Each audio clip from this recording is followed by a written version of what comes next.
Bon, bonjour à tous, merci d'être là pour la venue de Madame Ginette Kolenka. Je tenais à la remercier chaleureusement de venir vous rencontrer. Et puis, je tenais à remercier les enseignants d'histoire-géographie qui sont donc à l'initiative de la venue de Madame Kolenka. Je crois en ces temps qui sont encore très agités, où on a beaucoup de racisme et d'antisémitisme, son témoignage est primordial pour notre devoir en fait de mémoire. Donc je la laisse finir de s'installer et puis la parole est à Madame Kolenka.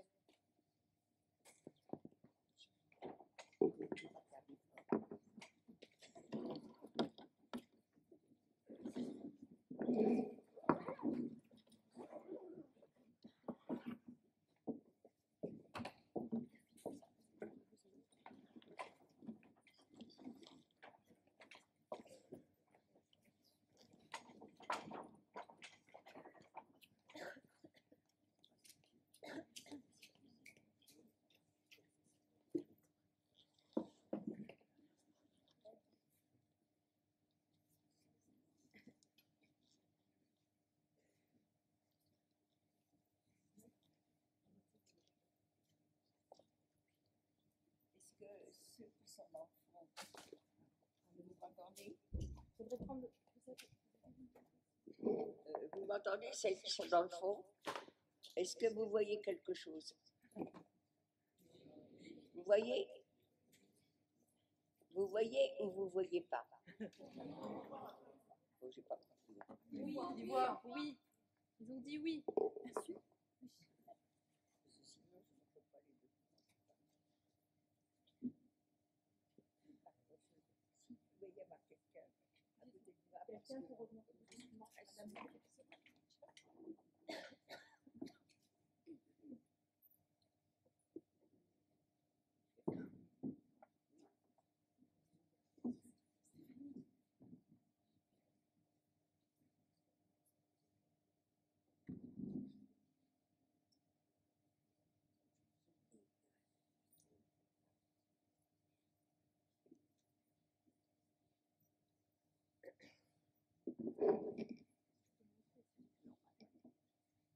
vous allez faire ça, mais à mesure que Je reste à votre disposition. voilà, exactement. C'est l'air. Pas s'amuser avec. Ah, bah oui.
C'est facile.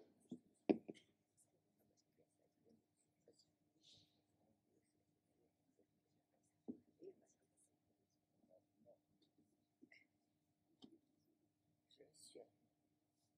Sinon, et ça sera bien. Je crois que je vais faire.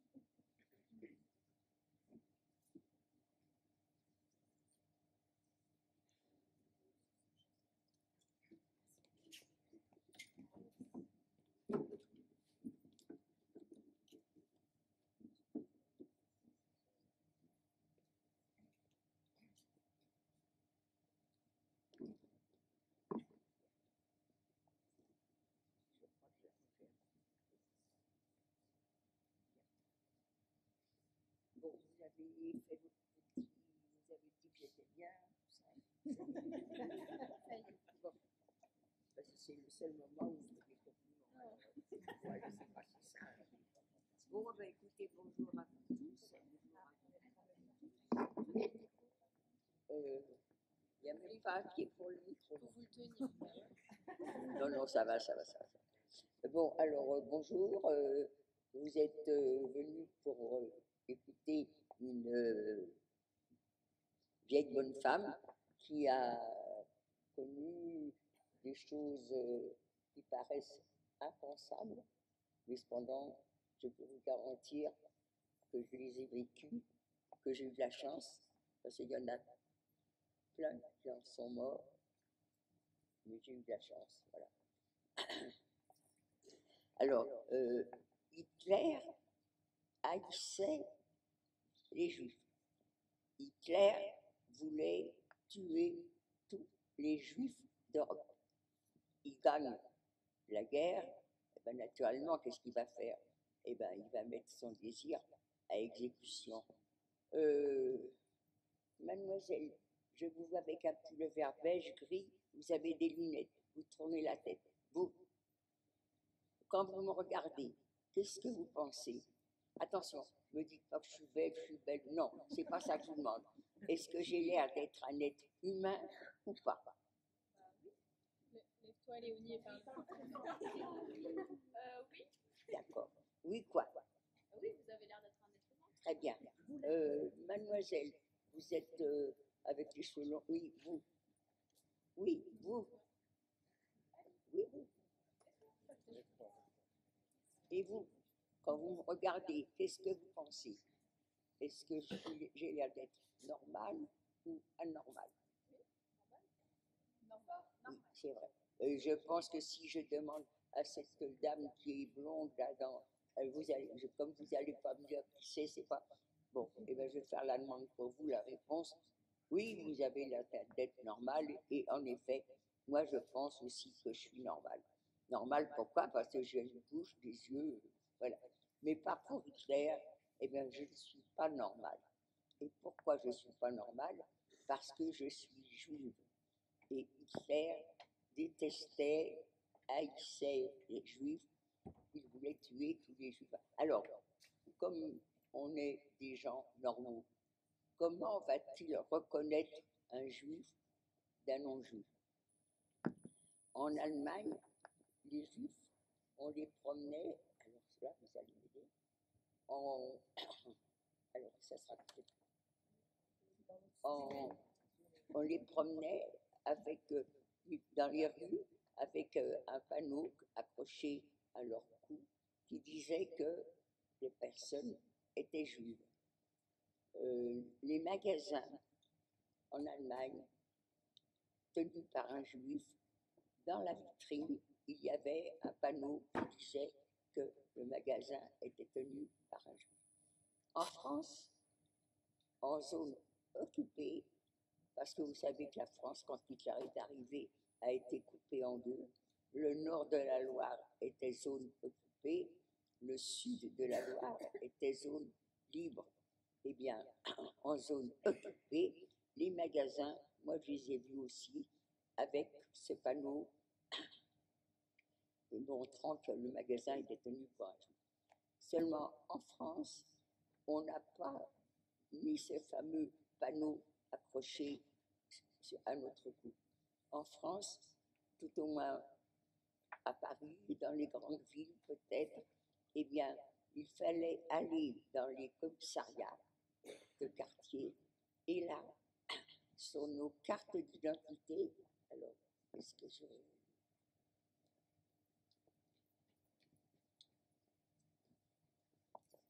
Alors, il fallait mettre nos cartes d'identité, il y avait un gros tampon marqué juif. Alors, je vous montre là, c'est un peu ma famille. Vous voyez, voilà un jeune homme qui avait 14 ans. On l'a laissé avoir 15 ans. Il a eu de la chance. Mais malheureusement, on l'a tué aussi. Alors moi, je ne me montre pas parce que c'est démoralisant en vieillissant. Bien moche. Voilà. Alors ça, c'est mon petit frère. il avait 12 ans, il n'a jamais eu 12 ans et demi. Hein. On l'a tué aussi. Et normalement, il en manque mon père. Je ne sais pas. Regardez si vous apercevez. Sinon, c'est pas grave. Bon, c'est pas grave. On verra peut-être. Il y avait la photo de mon père aussi. C'est pas grave. Alors, en France. Non, mais c'est pas grave. Alors, en France, on va nous obliger à aller dans les bureaux de commissariat et sur nos cartes d'identité. Un, deux. Montrer à moitié. Hello. Faut pas rêver, hein. Vous savez quoi? Non. Dis en deux. Voilà. Et qu'est-ce que vous montrez? Ben non, vous n'y êtes pas. Écoutez, hein, si vous voulez m'aider, voilà. Alors, c'est pas avec ça. Excusez-moi, est-ce que vous préférez le micro casque? Ça vous évite. Ah, vous savez, c'est le même ça. Ah, bah, il y en a. Ah là là. Là, me fait. Ça vous fait pas mal? Non. Bon. Vous mettez là? Oui, je suis là. Ah, d'accord. Alors, on y est maintenant, ça va? Alors, qu'est-ce que vous montrez là? Très bien. Alors, sur nos cartes d'identité, il y avait un gros tampon marqué juif. Madame, vous avez des cheveux, une natte là. Où est votre carte d'identité? Dans mon sac à main. Dans son sac à main. Dans votre sac à main. Mademoiselle, où est votre carte d'identité?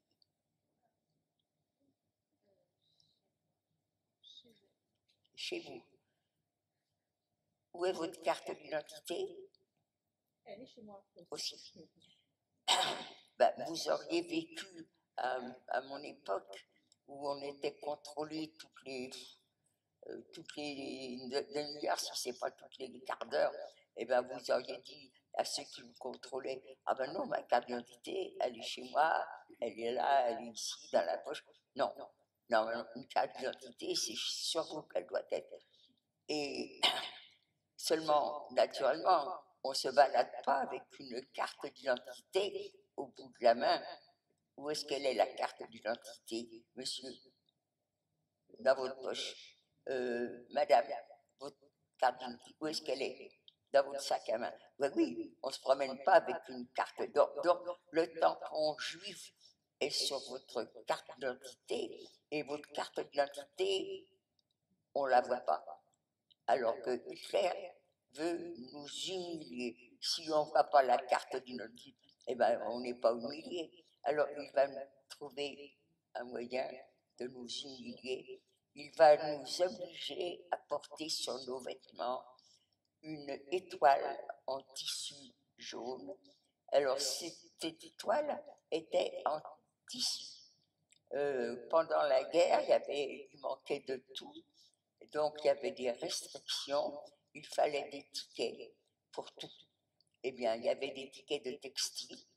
Eh bien, il a fallu donner des tickets de textile pour avoir cette étoile. Et il fallait la sur le côté gauche et surtout pas la cacher avec une écharpe. Moi, ça ne m'a jamais gêné. Je suis juive, et bien il faut montrer qu'on est juive. Ça ne m'a pas gêné du tout. Mais c'est vrai qu'il y a des personnes qui n'avaient pas envie que ça se sache. Eh bien, il a bien fallu le cacher. Alors, tout le monde voit qu'on est juif. Eh bien, il y a des lois qui vont être promulguées. Les juifs n'auront plus le droit d'être en contact direct avec les non-juifs. Les non-juifs, on les appelait des ariens. Eh bien, plus le droit d'être en contact. Donc, il y a plein de métiers qui vont nous être interdits. Médecins, chirurgiens, artistes, les commerçants. Plus le droit, on est en contact direct avec les personnes qui ne sont juives ou pas juives, eh bien, on ne peut plus travailler. Mon père a un petit atelier, il fabrique des imperméables, eh bien, il a quelques ouvrières, elles ne sont pas juives, lui, il n'aura plus le droit de mettre un pied dans son atelier. J'ai deux sœurs qui font les marchés, elles sont derrière leur étalage, elles vendent, qui s'approchent. Eh bien, comme elles sont juives, elles n'ont pas le droit d'être en contact direct avec les non-juifs, donc ces clients. Eh bien, elles n'ont plus le droit d'être derrière leur étalage. Il y avait des personnes qu'on appelait des... Bon, excusez-moi parce que j'ai par moments des trous. Eh bien, qui ont voulu remplacer les juifs dans leur travail. Il y avait un commissariat aux affaires juives. Peut-être que ces personnes-là allaient dans ce lieu et moi je veux remplacer un juif. Alors, quelles étaient les conditions? Comment qu'ils faisaient? Quand, par exemple, mon père avait un atelier, il avait de la marchandise, il avait des clients. Comment qu'on l'a indemnisé? Est-ce qu'il a donné tout ça et puis toi tu t'en vas et nous on prend ta place? Peut-être, mais moi je n'ai jamais posé la question non plus, je ne sais pas. J'avais deux sœurs qui faisaient les marchés, elles étaient derrière leur étalage et bien maintenant, terminé, elles ne peuvent plus. Mais moi, à l'époque, j'avais 14-15 ans, j'étais quand même pas un bébé. Mais quand on a 14-15 ans et qu'on est la plus jeune d'une famille nombreuse, eh bien, on n'a pas la tête comme l'aîné à âge égal. J'avais 14-15 ans, j'étais la petite dernière. Ginette, elle réfléchissait pas du tout. Alors que l'aînée, elle remplace la mère, l'aînée. Donc, elle a du plomb dans la tête. Mais moi, non. Mon père ne peut pas travailler, mes sœurs ne peuvent pas travailler, mais Ginette pourrait s'inquiéter. Comment l'argent va rentrer? Mais comme Ginette n'a rien dans la tête, ah ben chouette, on va toujours être ensemble. Le petit déjeuner, le matin, chacun le prenait à des heures différentes. Le déjeuner, chacun le prenait sur le lieu de travail, donc ce n'était pas au même endroit. On se retrouvait que dîner. Et bien maintenant, on est toujours ensemble. Et Ginette, elle est contente. On va être comme ça jusqu'en 42. En 1942, la France va être complètement occupée. Donc, il n'y a plus de zone libre, il n'y a plus de zone... je crois que je fais des bêtises, hein, mais ça m'arrive maintenant de me tromper dans les dates. J'ai dit 42, c'est peut-être en 43. Est-ce que quelqu'un, parmi les personnes, peuvent me dire, je me trompe? C'est en 43 que la France a été complètement occupée? Non, 42. En 42, eh ben, j'avais raison alors. Vous voyez, je ne suis pas si bête que ça. Alors, en 42, la France est complètement occupée, donc il n'y a plus de zone libre. Et du coup, on travaillait, avec mes sœurs, on travaillait dans une... Alors, on ne peut plus travailler parce qu'on n'a pas le droit de travailler, mais en 42, on va partir en zone libre, parce qu'en zone occupée, les Juifs étaient très surveillés, mais en zone libre, on l'était beaucoup moins. Alors, mon père ne voulait pas quitter Paris. Mon père était très, très, très fier d'être né à Paris. Il avait fait la guerre de 14. Il avait eu 6 filles. Il voulait absolument un garçon. Il y a eu 6 filles avant que le garçon arrive. Je suis la plus jeune des filles. Donc, 6 filles. Les aînés sont mariés avec des jeunes gens qui font la guerre de 39-40. Il y en a même un qui est prisonnier de guerre. Quand Hitler a occupé la France, mon père n'a jamais voulu quitter quoi que ce soit. Il y en a qui ont quitté la France. Il y en a qui ont été en zone libre. Mon père ne bouge pas. Nous, on ne craint rien. Nous, on est français. Nous, on ne bouge pas. Alors, on ne bouge pas. On reste à Paris. On est en respectant les lois anti-juives. Et en 1942, un monsieur vient nous trouver. Il nous montre ses papiers. Il travaille à la préfecture de police. il a eu sur son bureau, un dossier qui nous concernait. Là, mon père commence à s'inquiéter parce que le commissariat de quartier, c'est pas méchant, mais si ça va jusqu'à la préfecture, ça veut dire que c'est plus sérieux. On est dénoncé parce alors, dénoncé, on s'était fait recenser comme juif, alors il n'y avait pas de raison. Eh bien, on est dénoncé parce qu'on est communiste. Alors, Hitler détestait les communistes, comme les juifs d'ailleurs. Mais parmi les communistes, il y avait beaucoup de résistants. Qui dit résistant dit sabotage. Et qui dit communiste dit propagande. Donc, il a peur des communistes, et quand il en veut en choper et les mettre à l'ombre, il ne se gêne pas. Donc, ce monsieur nous prévient, vous êtes juif, et vous êtes communiste, attention, on va vous surveiller de très près, et il nous conseille de quitter la zone occupée. Mon père, si on peut, naturellement. Mon père, lui, n'en avait pas du tout l'intention. Vous vous rappelez, il est français, alors il va quand même écouter ce monsieur, et ils vont, avec ma sœur aînée, préparer le départ. Zone occupée, zone libre, c'est comme si c'était deux pays différents. Est-ce que quelqu'un peut me dire qu'est-ce qu'on fait quand on va d'un pays à un autre? Est-ce que quelqu'un peut me le dire?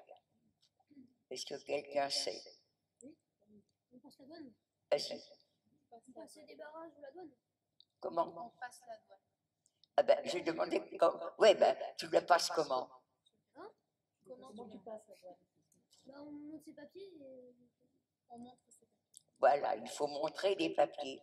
Et tu te rappelles comment sont nos papiers? Bah, il y a écrit juif en grand. Il y a écrit juif. Ah, bravo, c'était un piège, ça. Tu n'aurais pas dit ça, tu avais 100 lignes à faire. Exact. Alors, quand on a ce tampon juif sur nos cartes d'identité, on n'a plus le droit de quitter le lieu où on s'est fait recenser. Tu peux, mais il faut prévenir les autorités. Donc, ça ne nous intéresse pas, ça ne nous sert pas, au contraire, elles vont nous gêner. Alors, on va les supprimer. Et tant qu'à faire d'avoir des faux papiers, on va choisir des noms de consonance bien français. On peut être étranger et ne pas être juif, mais ça fait poser des questions. Quelle origine, d'où ça vient, qu'est-ce que... Et comme on ne veut pas qu'on nous pose des questions, on va prendre des noms. Alors je ne me souviens pas quel nom c'était. Des amis vont nous prêter leur nom en nous disant à peu près quelques renseignements sur leurs grands-parents.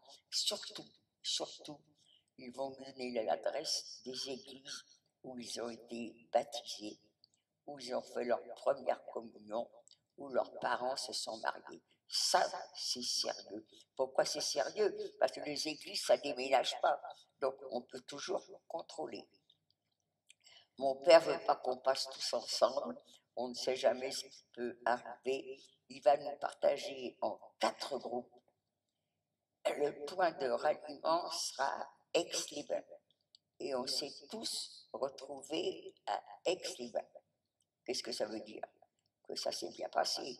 Ça s'est bien terminé pour certains, mais ça a été très grave pour d'autres. 2 groupes, aucun problème. Tout ce qui avait été prévu est arrivé, ils sont en zone libre sans problème. Un groupe, mon père, ma mère, une sœur. Ils vont prendre le train à la gare de Lyon. Ils vont descendre à Lyon. Attention, pas n'importe quel train, pas n'importe quelle voiture. Quand ils vont arriver à Lyon, ils doivent descendre de ce wagon dans cette voiture à tel endroit de la voiture, et là, il y aura quelqu'un qui va les attendre à la descente du train. Ils sont dans le bon train, dans la bonne voiture, dans le bon wagon, dans la bonne voiture, ils descendent, personne. Les gens sont tous descendus du train, les gens ont tous petit à petit pris la sortie, et sur le quai de la gare, et sur le quai de la gare à Lyon, il y a 3 personnes.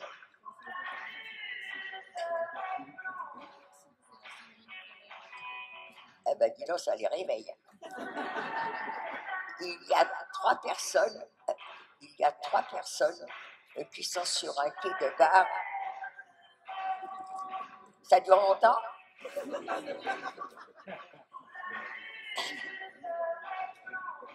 Il faudrait trouver un autre chant. Bah, ça y est. Alors, il y a 3 personnes qui sont là, qui n'ont pas le droit d'y être. Ma mère, quand elle raconte cette période, elle dit ça a duré des. Non, non, ça t'a semblé des heures, mais c'est pas vrai, maman. Seulement, c'est vrai que quand on a peur, quand on est dans un moment où on n'a pas le droit d'être, eh bien, 1 minute, ça paraît 1 heure. Ce monsieur est arrivé, il les a pris en charge, il les a amenés où il devait les emmener. Moi, je suis avec 2 de mes sœurs. Nous, on doit aller jusqu'à Angoulême. À Angoulême, on doit joindre le buffet de la gare à Angoulême.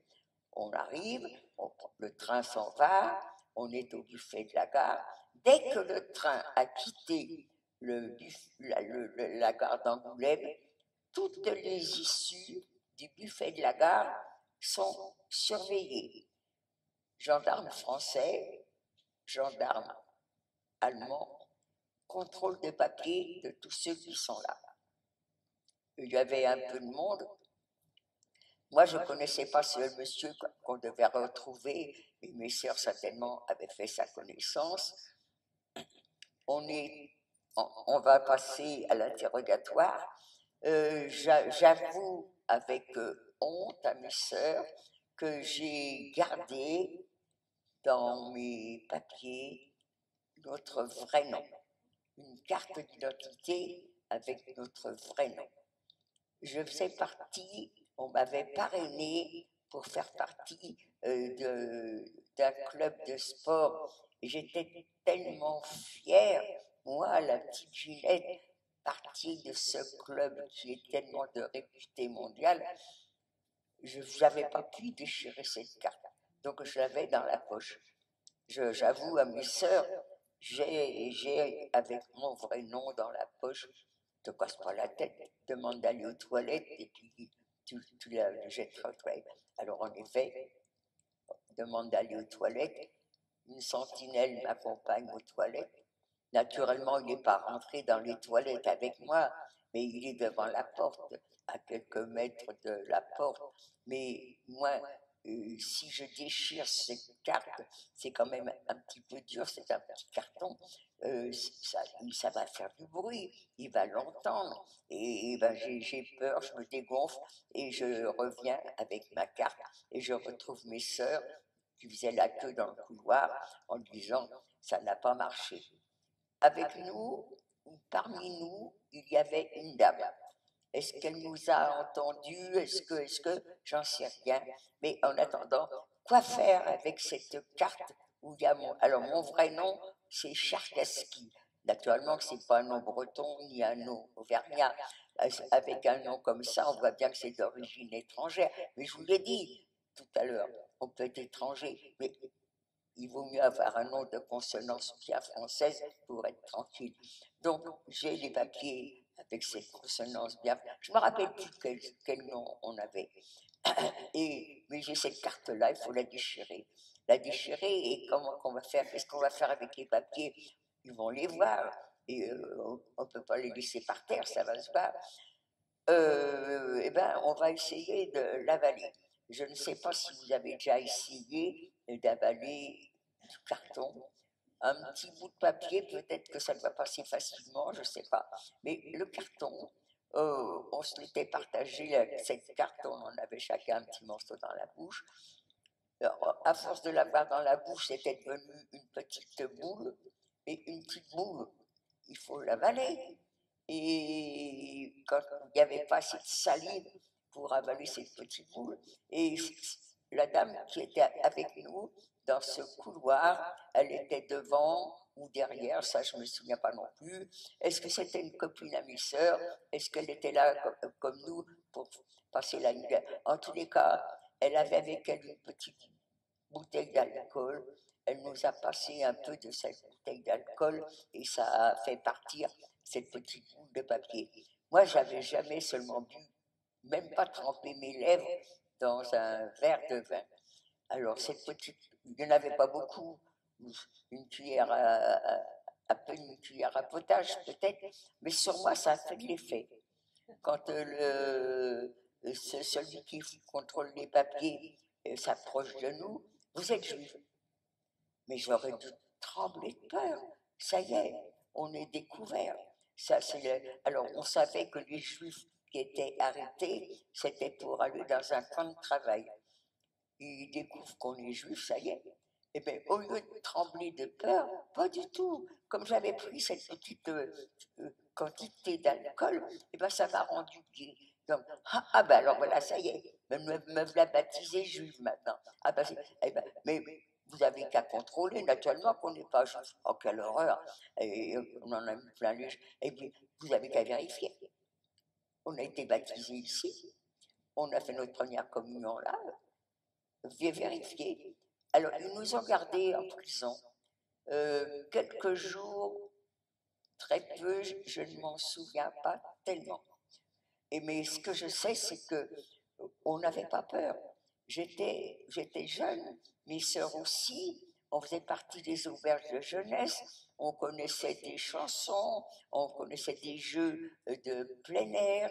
Eh bien, on était on n'était pas dans des cellules, nous, on était dans une salle commune entre femmes. Hein. Eh bien, quand on avait le droit de sortir hors de cette salle, eh bien, avec quelques jeunes qui étaient là, on en profitait pour faire des exercices. Et quand on était, par contre, quand on était dans la salle, et on n'était pas, il n'était pas question de ne pas parler du tout, on n'était pas dans des cellules. Hein. Donc, on chantait, on connaissait tous les mêmes chansons, tout ça, et on ne savait pas qu'on nous observait, mais les dirigeants nous observaient. Donc, quand ils sont venus pour nous prendre nos papiers, se renseigner, on voit bien que vous n'êtes pas juif.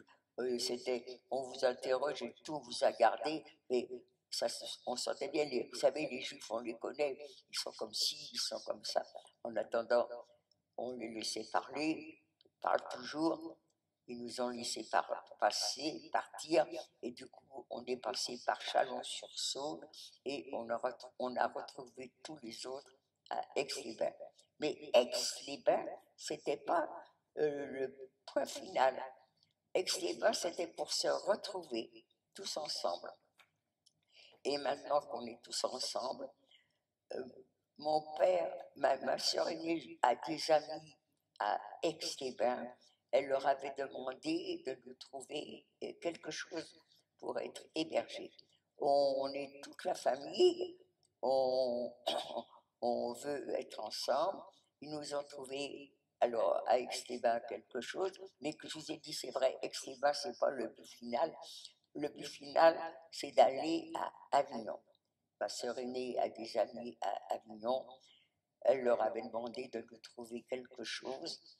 La famille est grande, on veut être ensemble.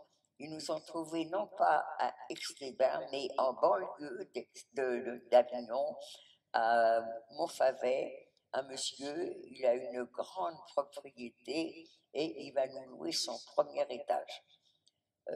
Chez lui, on va rester 3 mois. Pendant ces 3 mois, il faut absolument trouver du travail.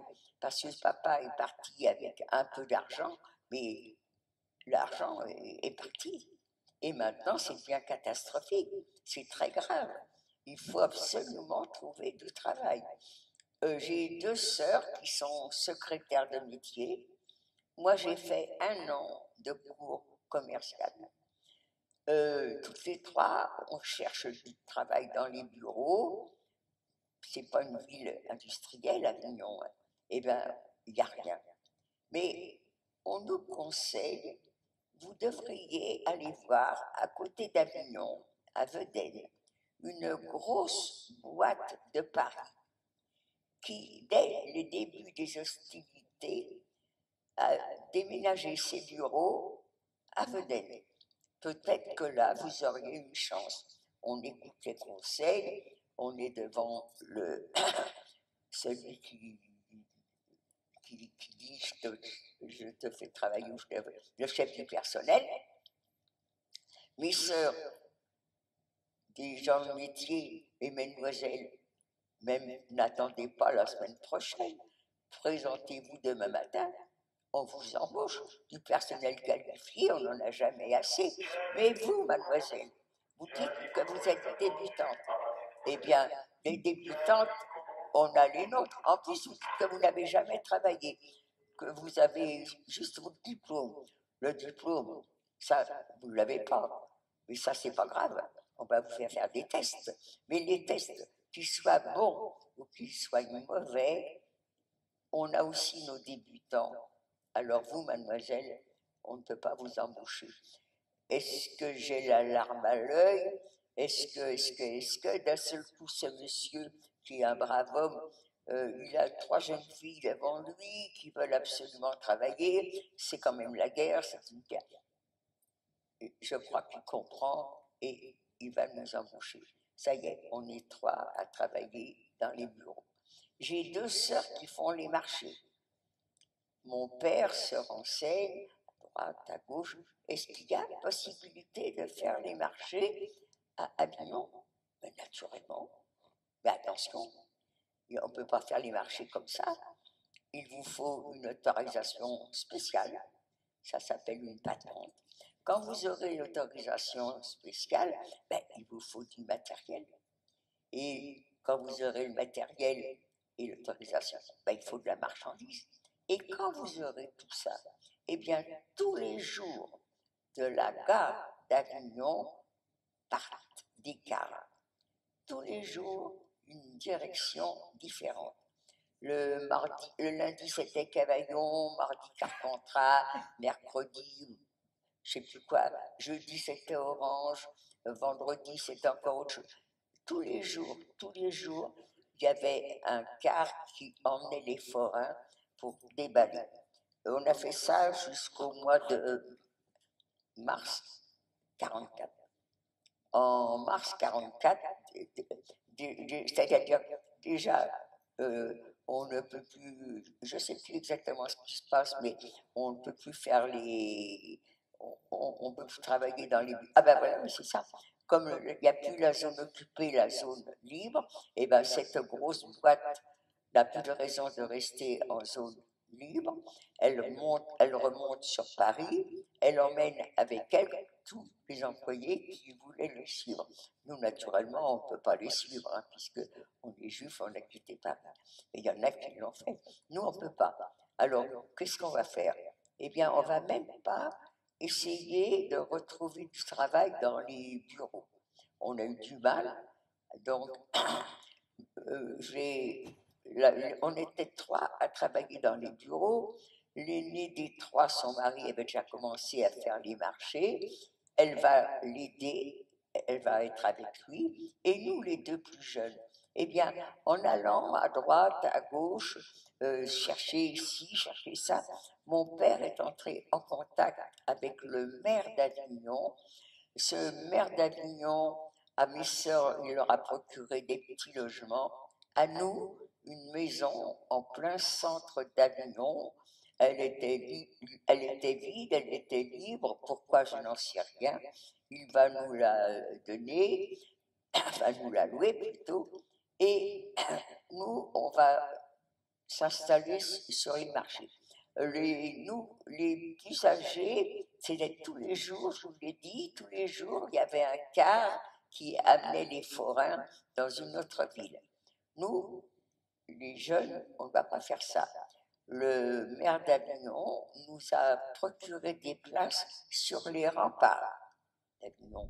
tous les matins, on déballait, c'était toute la journée, et le soir, on rentrait avec les invendus, c'était agréable. On a fait ça jusqu'au 13 avril 1944. Le 13 avril 1944, une journée, le 13 mars, pardon, 13 mars 1944, c'est encore l'hiver, mais on est en Provence. Des journées d'hiver ensoleillées, il y en a assez souvent. Le soleil ne chauffe pas encore très bien au mois de mars, mais c'est quand même agréable. Eh bien, ce 13 mars 1944, c'est une journée printanière. 13 mars, c'est l'hiver, mais là, le soleil est là, et vraiment, il commence à chauffer. C'est l'heure d'aller déjeuner. Habituellement, on est deux. Ma sœur a 2 ans de plus que moi et moi. On s'arrangeait toutes les deux. Toi, tu es partie la première hier, et bien aujourd'hui, c'est moi qui parle la première. Eh bien, ce 13 mars 1944, on est deux, on est trois. Donc, puisqu'on est trois, c'est plus pareil. Une cousine est venue nous rendre visite. Alors, puisqu'on est trois, qui va partir la première? Toi, moi, elle, on ne se décide pas. Alors, on tire au sort. Et le sort désigne Ginette. C'est moi qui dois partir la première. Mais Ginette, elle est grassouillette. Ginette, elle est rondouillarde. Ginette, elle veut faire du régime, mais elle n'y arrive pas. Eh bien, ce 13 mars, toutes les conditions sont là pour que je n'aille pas déjeuner. Le soleil est là, il fait chaud. À cette heure-là, il n'y a pas de clients. Je me vois en train de bouquiner, doré au soleil. Eh bien, je donne mon tour à ma sœur et à ma cousine. Et c'est elles qui vont partir la première. Elles reviennent au bout de 3/4 d'heure, 1 heure, en me vantant les qualités du repas. Oh, Ginette, t'as tort, il y a ci, il y a ça. Et puis, elles me décrivent tellement ce repas que, ah ben non, je ne peux pas laisser ça. Hein. Alors, je vais déjeuner. En route, je n'ai rien. D'abord, je ne cherchais pas, mais je n'ai rien rencontré de spécial. On n'était pas loin des remparts. Je suis devant la porte. Ça, je suis sûre que quand je suis arrivée, il n'y avait rien. Il n'y avait rien devant la porte de l'immeuble, de la maison. J'ouvre, il y a 3 personnes que je ne connais pas. 3 messieurs que je ne connais pas. Il y en a un, je le vois de profil, je le vois de dos, il est habillé tout à fait normalement. Il n'y a rien qui me chiffonne en lui. Mais les 2 autres, ah là, c'est pas pareil. Les 2 autres, sont manteaux de cuir et chapeaux de cuir. Eh bien, la Gestapo est à la maison. Et devant ces messieurs de la Gestapo, il y a mon père. Vous n'avez pas trouvé mon père, il a disparu. Ben, il faut regarder. Bon, il y a mon père avait 61 ans. Il y a mon petit frère, il avait 12 ans. Il y a mon neveu, il avait 14 ans. Les enfants, à l'époque, il n'y avait pas de cantine. Si les enfants étaient loin de leur bâtiment scolaire, eh bien, ils emmenaient leur gamelle, ils emmenaient un casse-croûte. Et s'ils étaient comme mon frère et mon neveu, pas loin, eh bien, tous les midis, ils allaient déjeuner. Mon frère, mon neveu étaient venus déjeuner, ils ne sont jamais repartis, ils sont restés, malheureusement. Là, alors, on va les arrêter. Moi, je m'amène pour déjeuner, pour déguster ce beau repas. Je rentre et qui a parlé le mot juif? Est-ce que c'est papa qui m'a dit on a été dénoncés, ils viennent nous arrêter? Est-ce que c'est la Gestapo? Vous êtes juif, on vient vous arrêter? moi j'entends le mot juif, mais pas du tout. Vous vous rappelez, quand on a passé la ligne de démarcation, ils nous ont dit, vous êtes juive. On a dit, mais non, pas du tout. On a donné des adresses, des noms, et ils nous ont mis en prison, mais ils nous ont relâchés. Là, moi, je crois que ça va être pareil. Mais non, on n'est pas juif. Vous avez qu'à vérifier. Ah oui, ils nous ont mis en prison. Mais là, est-ce qu'ils ont vérifié, pas vérifié? Je n'en sais rien. En tous les cas, ils nous ont gardés en prison. On va rester. Alors, tous les juifs qui étaient arrêtés, on savait que c'était pour aller dans un camp de travail. Mais on savait aussi que ce camp de travail était à Drancy. On est arrêté, on va nous garder. Alors là, le premier jour, on va dormir en prison à Avignon. Le lendemain, il y a un car qui est là. Il est plein de juifs qui ont été arrêtés parce qu'ils avaient fait du marché noir, parce qu'ils avaient fait ci, parce qu'ils avaient fait ça. Et tout ce monde va partir en autobus pour Drancy. On savait qu'on allait à Drancy. Drancy était un lieu un peu spécial. Le gouvernement de l'époque voulait que les gendarmes vivent en famille sur leur lieu de travail. Alors ils avaient commencé à construire des gratte-ciel. C'était des bâtiments avec 8, 10 étages, exactement, je ne sais pas trop. Hein. Enfin, c'était les premiers gratte-ciel qui sortaient de terre. Et à la base de ces gratte-ciel, il y avait ils construisaient des espèces de salles. Alors, il y avait ciment au mur, ciment au plafond, ciment au sol. C'était pas séparé du tout, c'était des grandes, grandes salles. Hitler arrive, il voit ces lieux, ça l'intéresse, ça lui fait parler, il va y mettre les prisonniers de guerre. Les prisonniers de guerre vont y rester un petit peu, et après, il va les emmener en Allemagne, et ils vont être remplacés par les Juifs qui ont été arrêtés.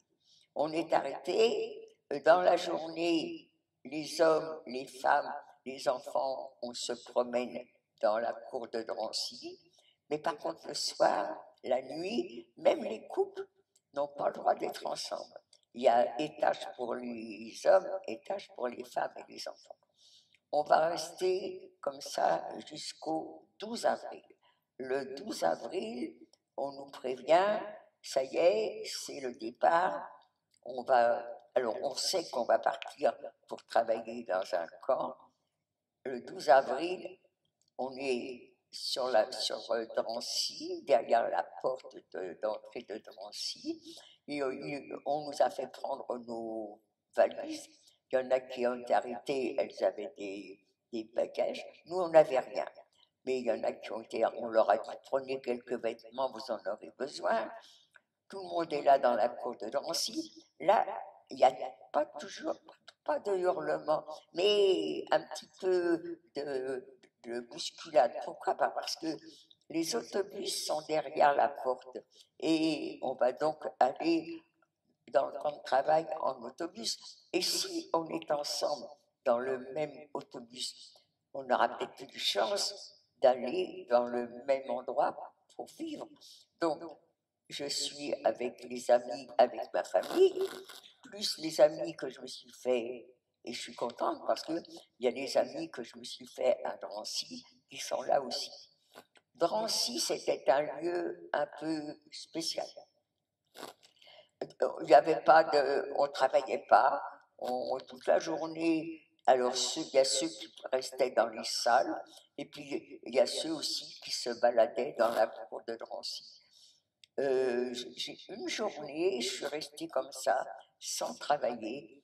C'était long. Je ne savais pas. Alors, j'étais avec mon père, avec mon frère, mon neveu. Les enfants, je ne les voyais pas dans mes souvenirs.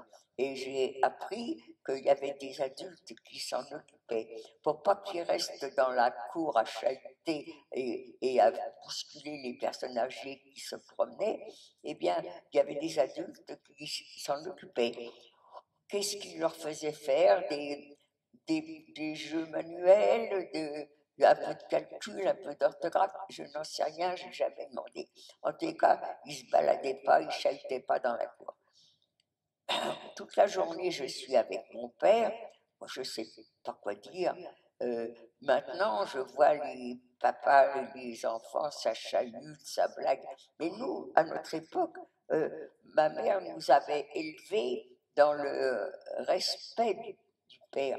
C'était le seul papa qui gagnait de l'argent. C'était le seul qui ramenait de l'argent. Alors, il faut respecter papa, il ne faut pas le fatiguer, il ne faut pas le contrarier, il a des soucis lui aussi. Alors, on se tenait à carreau quand papa était là le soir, et puis là, je suis avec lui, moi je ne sais pas quoi dire. Alors, j'ai essayé de trouver un sujet de conversation. Toi, papa, tu ne pourras pas faire ce qu'on va faire. Qu'est-ce que c'est qu'on va faire, nous? Eh bien, on va dans un camp de travail. On va travailler. Eh bien, naturellement, moi, je sais bien que dans un camp de travail, on va me faire des travaux assez durs. Mais qu'est-ce que c'est qu'un travail dur? Ben, pour moi, c'est ou travailler dans les champs, ou travailler en usine. Eh bien, les champs, on est en train de les traverser pendant qu'on marche là, et l'usine, en même temps qu'on est en train de gagner le camp, eh bien, l'usine, on la voit, il y a des fumées qui sortent de cheminée, ça dégage un peu une odeur un peu spéciale. Voilà l'usine, les champs, on est en train de les traverser, et maintenant, je suis dans le camp. Et moi, je voyais, ah ben oui, c'est vrai que je ne montre pas les photos, hein. Ça, c'est Drancy. Mais je ne vous ai pas parlé des trains non plus, hein. Ah ben, c'est pas encore. Alors, maintenant, on se promène dans Drancy, les jours passent. Maintenant, la veille, c'était le 12 avril 1944, on nous prévient, ça y est, demain c'est le départ. Alors, Drancy, moi j'ai regardé, je ne sais même pas ce qu'on mangeait, ce qu'on ne mangeait pas. Je ne me rappelle pas du tout de Drancy. Ce que je me rappelle de Drancy, c'est que j'ai fait connaissance avec des jeunes gens. Le premier jour, je vous ai dit, je ne savais pas quoi dire à mon père, ça m'a semblé long. Et après, ils ont demandé des personnes pour faire des corvées. Je me suis inscrite et on m'a mis à la corvée de pluche. Donc tous les matins, je me retrouvais avec des jeunes, on épluchait des légumes, et ben on était ensemble. Toutes les chansons, on connaissait tous les mêmes chansons, tu vois, et on y allait. Et en Drancy, pour moi, voilà, le souvenir que j'ai, c'est les chansons qu'on chantait tous ensemble. Mais quand l'après-midi, il y avait plus de cette corvée de pluche, ben, j'étais avec mon père. Et avec mon père, je disais, toi papa, tu ne pourras pas travailler comme nous. Nous, c'était mon neveu qui avait 14 ans et moi. Eh bien, nous, on va pouvoir travailler dans les champs, on est costaud, on va pouvoir travailler en usine, on est costaud. Mais toi, papa, tu as 61 ans, tu ne pourras pas travailler dans les champs ou en usine, tu es trop vieux. Eh bien, tu te rappelles, tu nous disais que tu fabriquais des pantalons. Dis-leur que tu sais piquer la machine, peut-être qu'il y a un atelier. Jamais, jamais mon père ne m'a interrompu. Il me laissait raconter mon histoire, alors qu'il aurait pu me dire, mais Ginette, arrête de rêver, regarde autour de toi, regarde un peu cette dame. Elle n'est même pas capable de marcher toute seule, tellement elle est faible. Et tu crois qu'ils l'ont arrêtée pour travailler? Mais non, moi j'ai peur. Et regarde un peu ce petit. Il a quel âge d'après toi? Il a 8 ans? Il a 9 ans, 10 ans même. Et tu crois qu'on a arrêté un enfant pour travailler? Non. Tiens, bah regarde. T'as vu ce monsieur sur un fauteuil d'handicapé? En plus, il a un bras en moins. Alors, on aurait arrêté quelqu'un comme ça pour travailler? Mais non. Moi, j'ai peur, il y a quelque chose qui se manigance. Eh bien, je voyais tout ce que papa voyait, mais je pensais que les nazis faisait ce qu'on était en train de voir. En fin de compte, c'est le 12 avril 1944, ce jour-là, la veille, on nous avait prévenu, demain matin, si vous avez des bagages, vous les emmenez avec vous. Vous avez le droit d'emmener chacun une couverture sur votre bras gauche et 6 heures du matin dans la cour. Il est 6 heures du matin, tout le monde est dans la cour avec le bagage, c'est-à-dire avec la couverture sur le bras gauche, mais il y en a qui ont des bagages, puisqu'on avait le droit de les emmener. Devant nous, on est sur un quai de gare, devant nous, il y a un train, il est vide, tous les wagons sont ouverts, mais les wagons ouverts sont vides. Interrogez quelqu'un.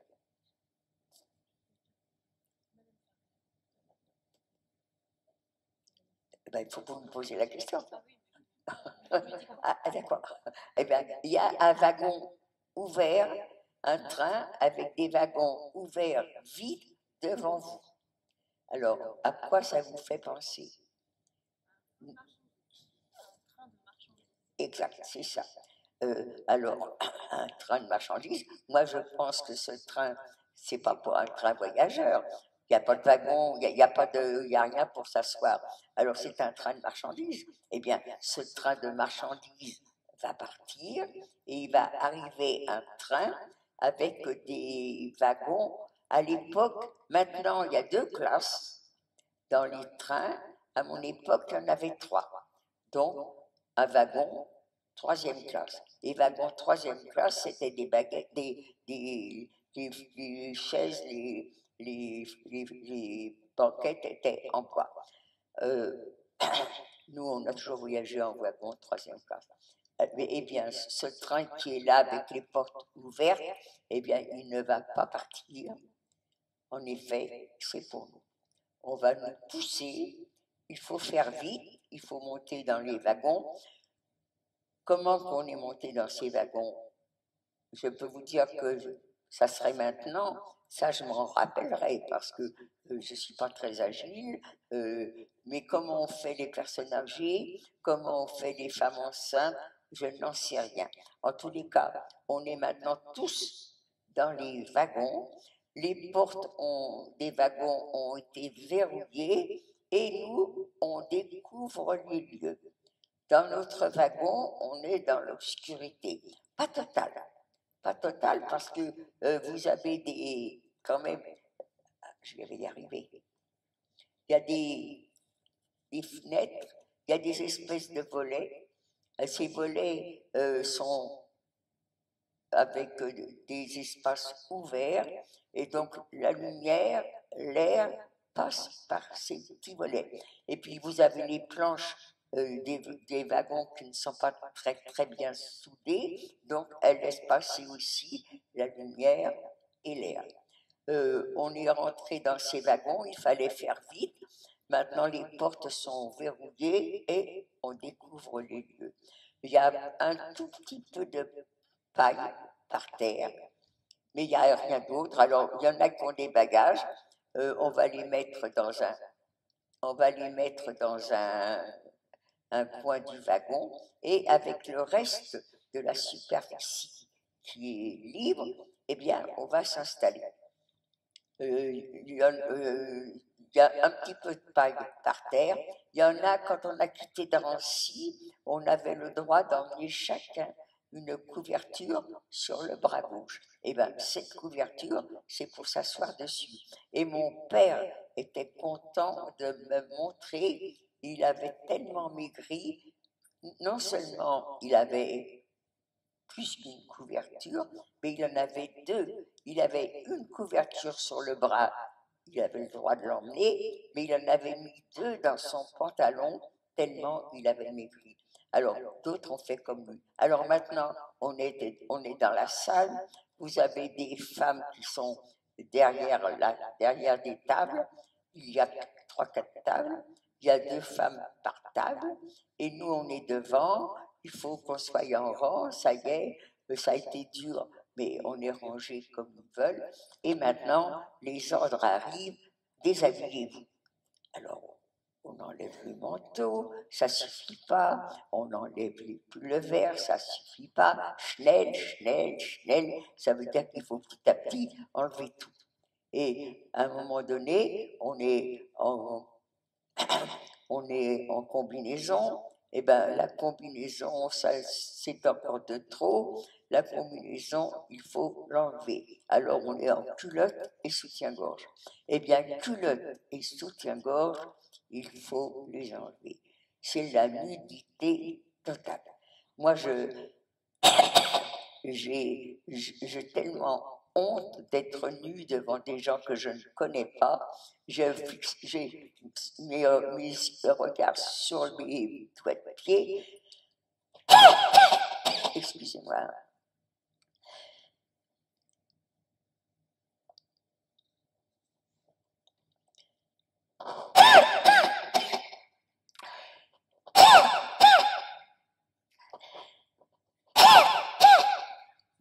Mais de temps en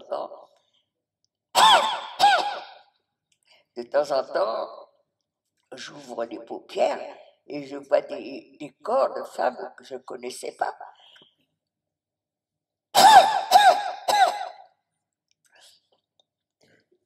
Et maintenant, je suis devant la table où il y a des femmes derrière ces tables. Il y en a une, elle a devant elle un registre. Alors, est-ce que c'est moi qui ai écrit mes coordonnées ou est-ce que c'est elle? Je ne me rappelle pas. Mais l'autre, à côté, alors que je cachais mes seins et que je cachais mon sexe, elle prend mon bras. Alors là, je suis toute nue et j'ai honte, c'est encore pire. Et sur mon bras, elle me met un numéro. J'ai des camarades, leurs numéros, elles sont frottées, non, non, ça part pas. Je vous le montre quand même, mais on ne le voit pas de loin. Voilà. Alors moi, j'ai l'habitude de dire un beau numéro, parce que celle qui m'a tatoué avait été très à droite.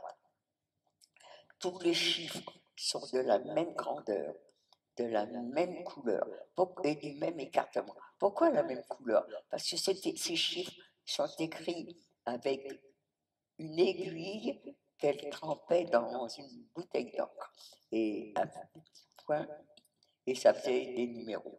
Moi, mon numéro, 78 599, à quoi correspond-il? Je ne sais pas. Est-ce que j'étais la 78 500 et quelques? Est-ce que, j'en sais rien. En tout cas, j'ai ce numéro. Et je vous dis, j'ai des camarades qui ont frotté, ça ne va pas. Mais moi, mon numéro, et moi, je m'en fous, c'est rien, un numéro.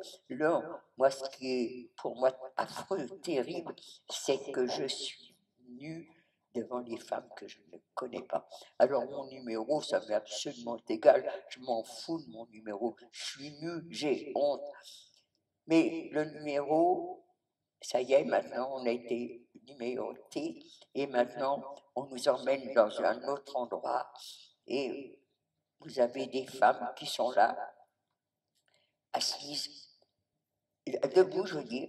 Nous, on arrive, on est notre groupe, on a déjà été tatoué, on arrive à tour de rôle, on va s'asseoir sur cette chaise et vous avez ces femmes qui sont là, vont nous enlever les poils du sexe.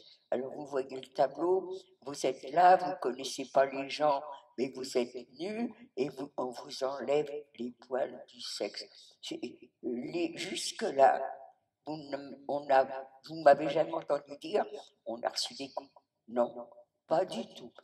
Aucune brutalité, que simplement nous abaisser, nous humilier. C'est tout. Et avec moi, c'est sûr, ils ont réussi. Moi, je suis malade de honte. Vous vous rendez compte, je suis toute nue, je ne connais pas les gens, on m'a mis un numéro. Et alors maintenant, on nous a enlevé les poils du sexe, on nous a enlevé les poils sous les bras, eh bien, ils vont vous enlever les cheveux. Eh bien, vous avez, pour nous qui sommes jeunes, dans des moments comme ça, tout le monde pleurait. Eh bien, pas les jeunes. On n'a pas de cheveux, alors qu'habituellement la mode, c'est plus les cheveux sont en hauteur, plus on est élégant. Eh bien maintenant, on n'a plus de cheveux. Maintenant, on est habitué à voir des femmes sans cheveux, elles ont des cancers, mais pas à mon époque. Ça fait qu'on est tellement moche qu'on est un petit groupe de jeunes, on est des copines, on s'est connus à Drancy, eh bien, on s'amuse. Ça nous fait rire pour ne pas pleurer. Et maintenant qu'on a été rasé, tatoué, on nous parle de douche. Ah, la douche!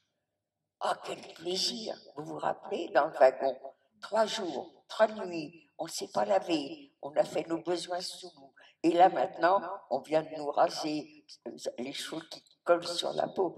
Ah, la douche, quel plaisir! Alors, on nous a emmenés le groupe dont je fais partie, on nous a emmenés dans une grande salle. Dans cette grande salle, vous avez une toute petite salle qui est à côté. Par petits groupes, on va rentrer dans cette petite salle. C'est les douches. Elles sont au plafond. Vous avez 4-5 pommes de douche au plafond. On nous met 3-4 par personne sous une pomme de douche. Alors là, maintenant, on est sous la douche. On ne nous a pas donné de gants de toilette. On ne nous a pas donné de savon. On attend. Rien. Rien. Toujours rien. Ah, ça y est, l'eau commence à couler. Elle est glacée. Tout le monde hurle. On n'a même pas fini de hurler que maintenant elle est brûlante. Tout le monde hurle. Et comme on est 4-5 sous une pomme de douche, on est à peine mouillé, eh bien, on nous chasse pour aller dans une autre salle. Qu'est-ce qu'on fait quand on a pris une douche? Est-ce que quelqu'un peut me dire? On se sèche, exactement. Avec quoi? Eh bien voilà, alors on nous a éjectés de la douche, on est dans une autre salle et on cherche les serviettes. Eh bien, on ne les a jamais trouvées. Mais il n'y a pas besoin de serviettes. Toutes les vitres de cette salle sont cassées. Alors ça fait des courants d'air, alors on va sécher comme ça. Et petit à petit, tous ceux qui ont pris la douche, qui n'en étaient pas, se retrouvent dans cette salle et il y en a qui ont causé. Elles ont parlé la même langue que celle qui les tatouait, que celle qui les rasait. Alors, vous êtes là, vous, depuis quelque temps. Quand est-ce qu'on va voir les familles qui sont montées sur les camions? Parce que quand on descendait des wagons, les nazis demandaient ceux qui ne pouvaient pas marcher, ceux qui étaient fatigués, ceux qui étaient malades, et parce que le camp était éloigné de l'arrêt des trains, et ils nous proposaient de mettre à notre disposition des camions. Ça serait quand même moins fatigant que de marcher à pied à travers champs. Alors moi j'entends ça, papa Gilbert, prenez le camion. Eh bien papa Gilbert m'ont écouté. Ils sont montés sur les camions. J'ai même pas le temps de leur dire, moi je voulais leur faire un petit bisou. Oh non, pas le temps. Quelle importance, c'est pas grave. On va se retrouver dans le camp. Les nazis n'arrêtent pas de nous dire. Moi je les crois. Donc, papa, Gilbert vont monter sur les camions. Ils vont retrouver tous ceux qui ont choisi de monter sur les camions. Et nous, on va partir à pied. Et c'est vrai, j'étais contente que papa et Gilbert soient montés sur les camions. Nos pieds rentraient dans la terre et nos chaussures collaient. Il fallait faire des efforts pour mettre un pied devant l'autre. Et à un moment donné, on se retrouve au milieu du chemin. On aperçoit des cheminées qui crachent une espèce de fumée blanchâtre qui dégage une odeur spéciale. Là, voilà mon usine. Je ne sais pas ce qu'on y fabrique, mais c'est mon usine. Et maintenant, Il ne faut pas croire qu'on s'est arrêté pour regarder. Non, non, c'est tout en marchant. Et maintenant, on est dans le camp. Alors moi, je voyais un camp de travail, le lieu où les gens allaient vivre, et puis un autre endroit où les femmes, les hommes allaient travailler. Eh bien, je suis dans le camp, c'est pas du tout ça, à perte de vue, à perte de vue. Vous nous avez montré les baraques? Des baraques, des baraques, des baraques, à perte de vue. Mais ce qui me chiffonne, c'est pas le nombre de baraques, parce que c'est grand, c'est normal, il y a beaucoup d'ouvriers. Non, ce qui me chiffonne, c'est que ces barbelés sont entrecoupés. Vous n'avez pas montré? Je vais le mettre à la porte. Il n'y a pas? Ah ben voilà. Les barbelés, ça peut être par là. Les barbelés sont entrecoupés de petits bâtiments qu'on appelle miradors. Alors, vous avez des miradors comme ça. Alors là, les soldats sont à l'air, là, on les voit, mais ils ont les mitraillettes dirigées à l'intérieur du camp. Et puis, il y a d'autres miradors. Alors, ceux-là sont plus éloignés. Allez-y. Ils sont plus éloignés les uns des autres et on aperçoit dans le haut de ces petits bâtiments des silhouettes de soldats avec des jumelles. Je n'ai jamais été dans un camp de travail. Ce que je croyais, eh ben, c'était faux. C'est comme ça. Et maintenant, on est dans le camp. Petit à petit, tout le monde se retrouve et on va nous donner les vêtements. Comment vous voyez les déportés habillés? Est-ce que quelqu'un peut me le dire? Non? Oui? Vous avez trouvé des gens qui veulent parler? Non? Personne? Vous n'avez jamais lu de livre? Oui, ben ça c'est vague, hein, pyjama.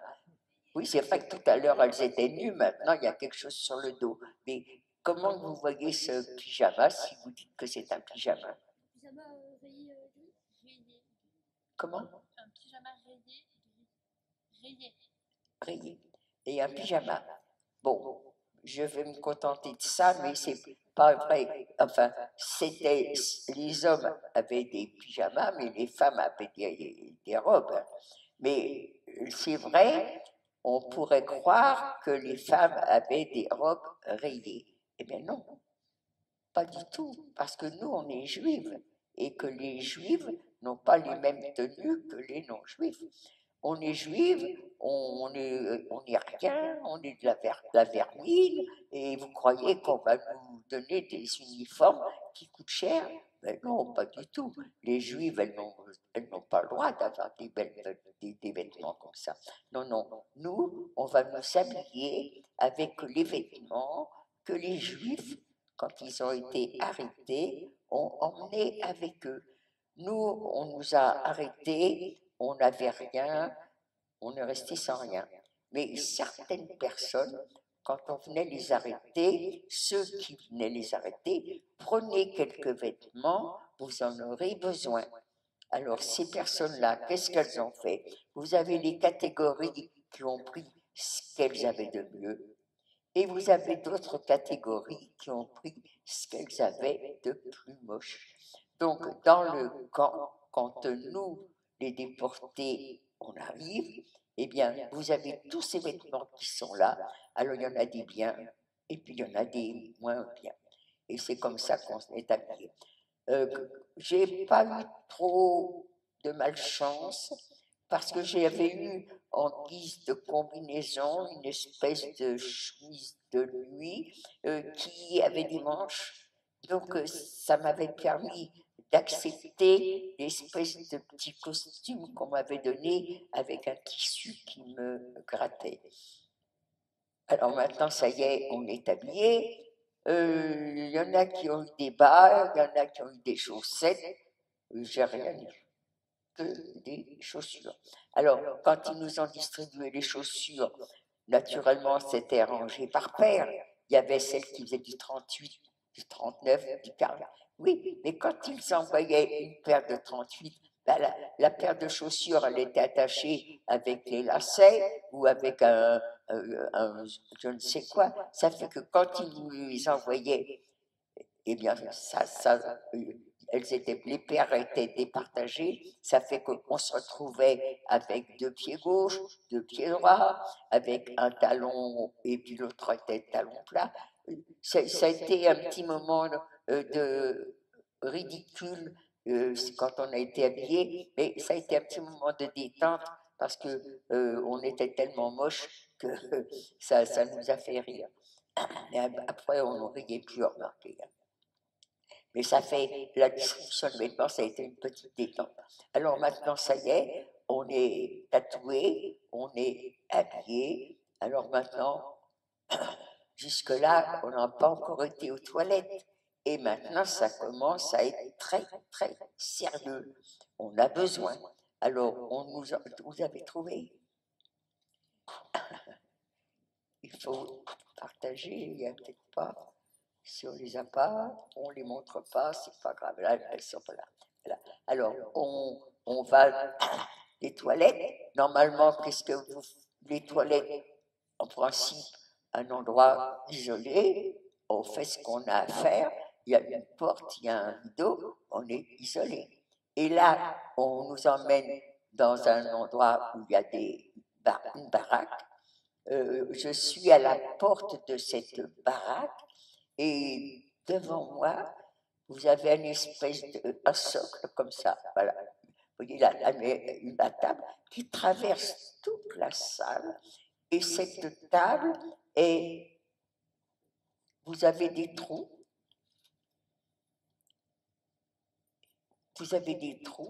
et sur ces trous, vous avez des femmes. Quand nous on arrive, la salle, il y a encore des gens qui font leurs besoins, vous avez des personnes assises, côte à côte, dos à dos, qui font leurs besoins ensemble.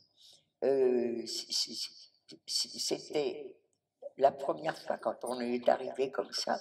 Moi, ça m'a coupé la chiffre, j'avoue franchement que je... Alors, vous arrivez, ça y est, la personne qui était sur ce trou est partie, et quand vous voyez les fesses que cette dame avait, en plus, dans quel état elle a laissé le trou, le socle, eh bien, vous n'avez plus envie de vous asseoir. Alors, mais on a besoin de se soulager. Ça, c'est urgent. Alors, quoi faire? Eh bien, on va se soulager, mais on ne s'assoit pas. Eh bien, la personne qui s'occupe des toilettes, elle, c'est son plaisir. Elle va venir, vous vous asseyez pas parce que c'est sale. Eh bien, elle vient exprès, elle vous appuie sur les épaules, ça fait que vous êtes obligé d'être assise. Et qu'est-ce qui se passe quand vous êtes assise? Interrogez quelqu'un.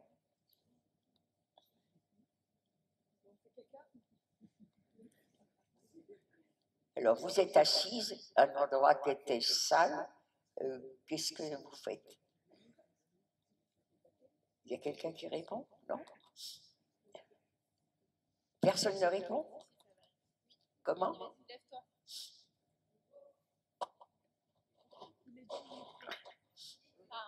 On essaie de nettoyer. Ah, tu essaies de nettoyer avant de t'asseoir. Ben, c'est que tu n'es pas pressé alors. Hein? Et alors, comment tu nettoies?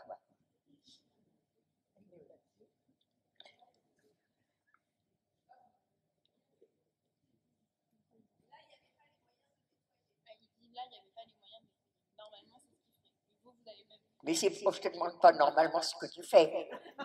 Je te demande, tu rentres dans un endroit pour faire tes besoins. Cet endroit vient d'être libéré. La personne qui l'a libéré a laissé des traces sur le socle. Alors, qu'est-ce que tu fais? Elle ne s'assoit pas. D'accord. Alors, exactement, c'est ça. On ne s'assoit pas. Seulement, la personne qui est responsable, toutes les personnes qui sont responsables, quand elles sont responsables, on a l'impression qu'elles ont changé c'est plus les mêmes. Eh bien, elle est responsable, vous ne vous asseyez pas, elle va se faire un plaisir de venir, de vous appuyer sur les épaules et vous êtes obligé d'être assise. Alors, qu'est-ce qui se passe quand tu es assise sur un endroit qui était sale? Il n'y a pas 3 heures, hein, on ne va pas rester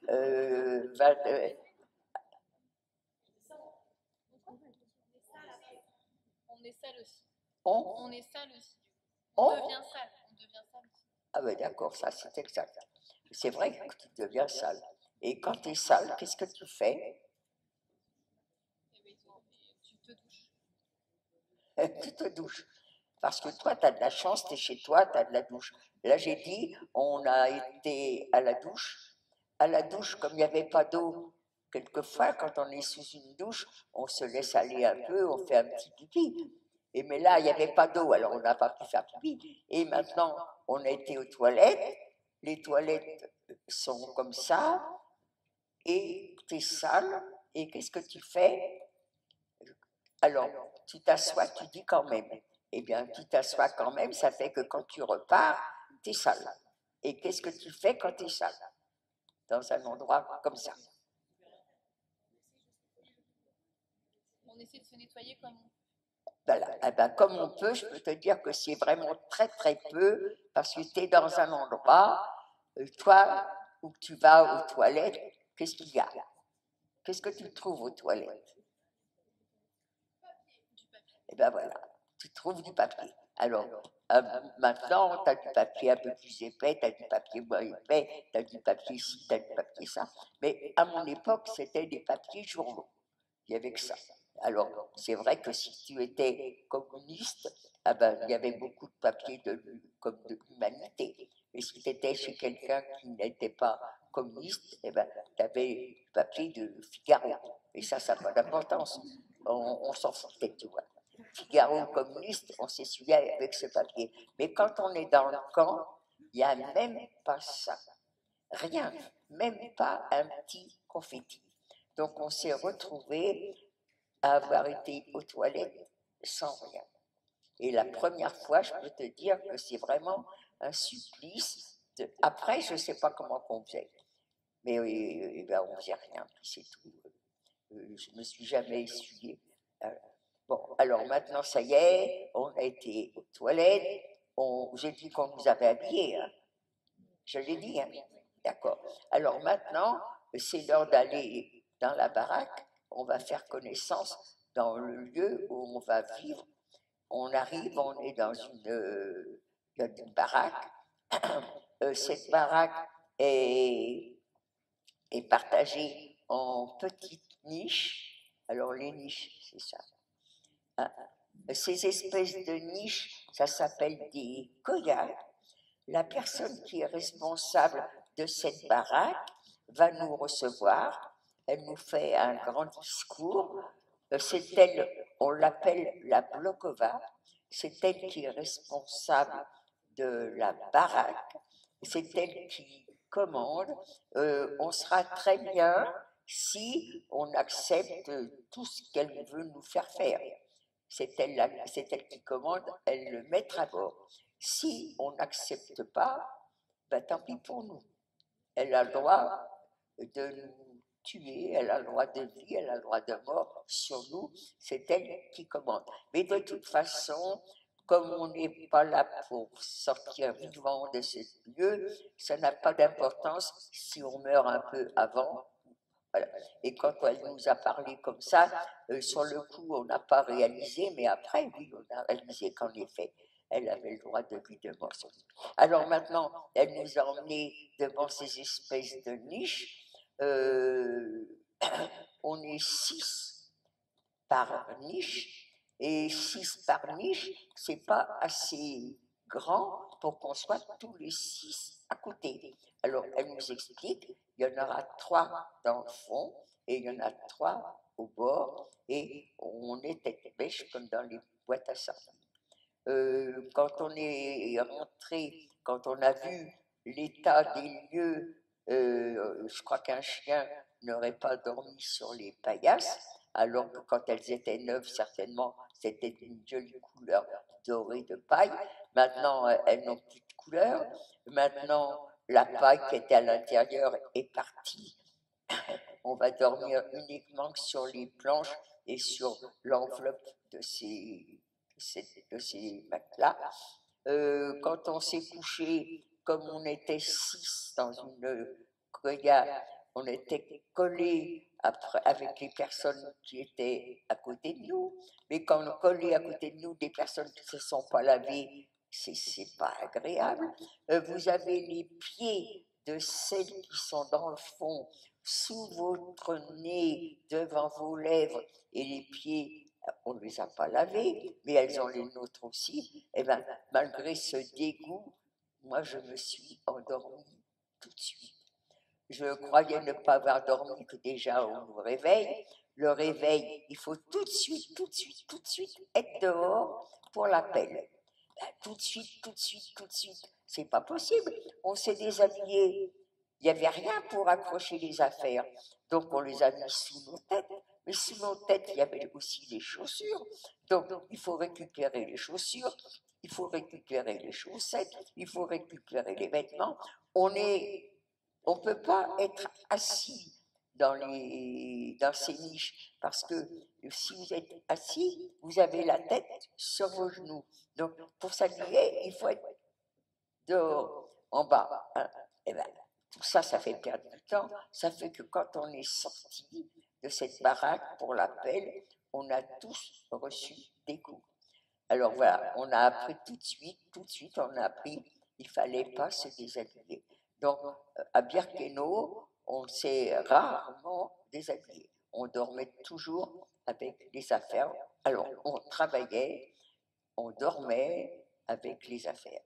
Je ne comprends pas pourquoi dans ma tête, je ne vois pas les gens sales, alors qu'on devait l'être.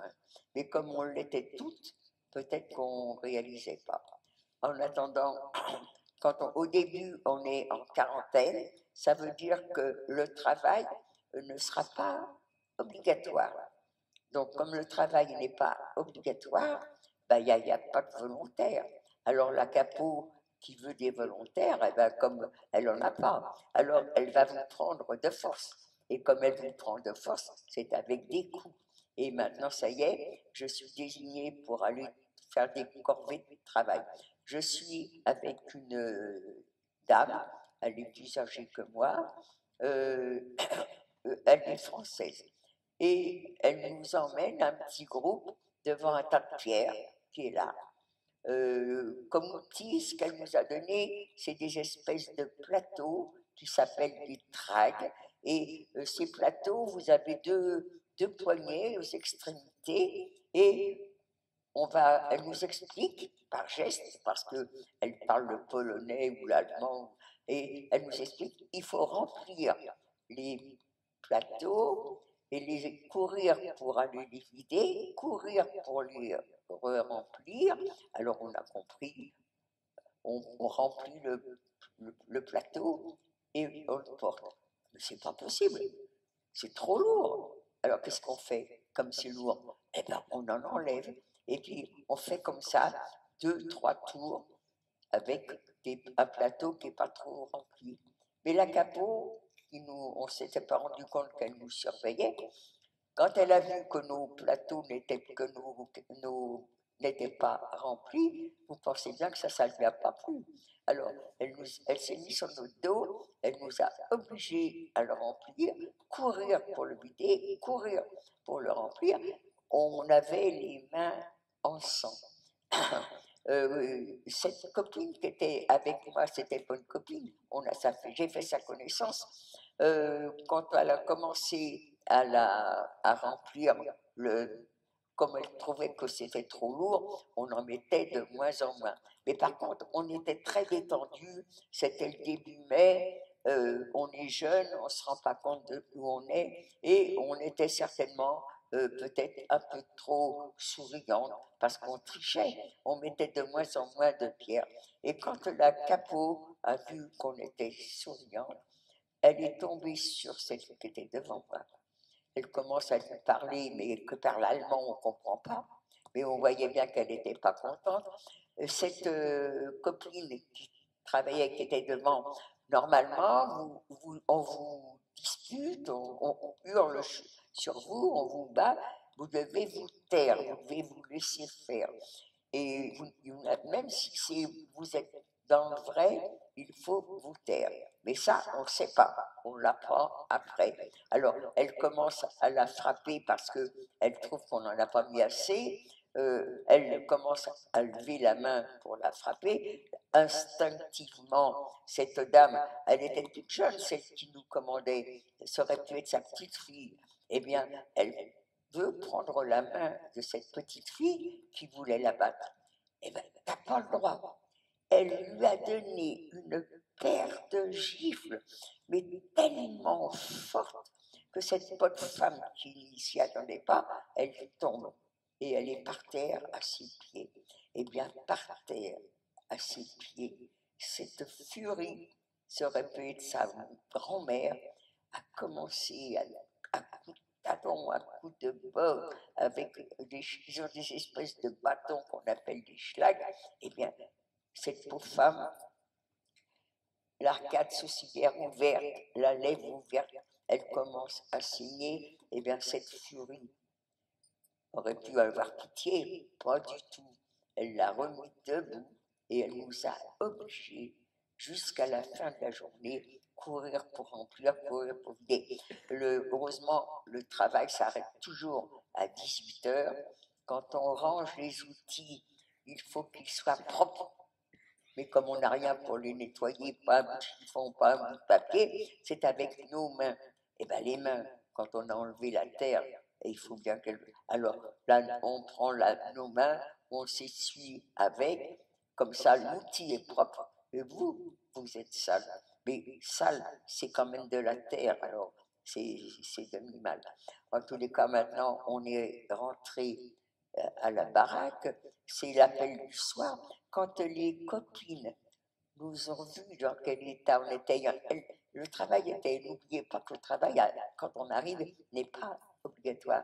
Donc, elles nous ont vus dans tel état, et puis cette pauvre femme qui avait le sang avait séché, mais qu'est-ce qui s'est passé? Elle est tombée, qu'est-ce qu'il y a? Ben non, elle n'est pas tombée, elle n'a seulement pas travaillé comme on voulait.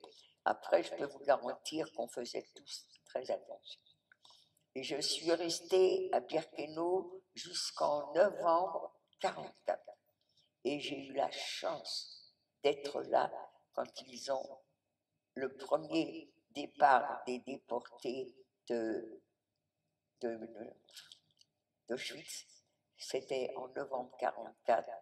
Un train dans la nuit a emmené des Hongroises. Le train est là, les wagons sont ouverts, vides. Et l'ordre arrive, toutes les personnes qui n'ont pas été travaillées doivent se retrouver devant ce train. On pense tout de suite à la mort, ça y est, là ça y est, ça c'est sûr, c'est la chambre à gaz, c'est quelque chose d'exceptionnel. Eh bien oui, c'était exceptionnel, on commençait à vider les lieux de Auschwitz. Donc, toutes celles qui n'ont pas été travaillées ce jour-là vont prendre ce train qui est ouvert devant eux et on va partir pour Bergen-Belsen.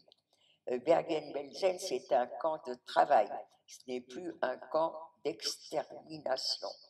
Donc, moi, je n'ai jamais travaillé à Bergen-Belsen. Toute la journée, je ne sais pas du tout, je ne me rappelle pas ce qu'on faisait, mais on ne se baladait pas. Mais on restait dans les baraques, dans les koyas. Je ne me rappelle pas. Je suis restée jusqu'en avril 1945 à Bergen-Belsen. Là, des commandants d'usine, des patrons d'usine ont besoin de faire tourner leurs usines pour fabriquer des armes, pour réparer les armes, et ils ont besoin que les usines marchent. Comme tous les Allemands qui sont capables de tenir un fusil sont au front, eh bien, ils vont se servir des déportés.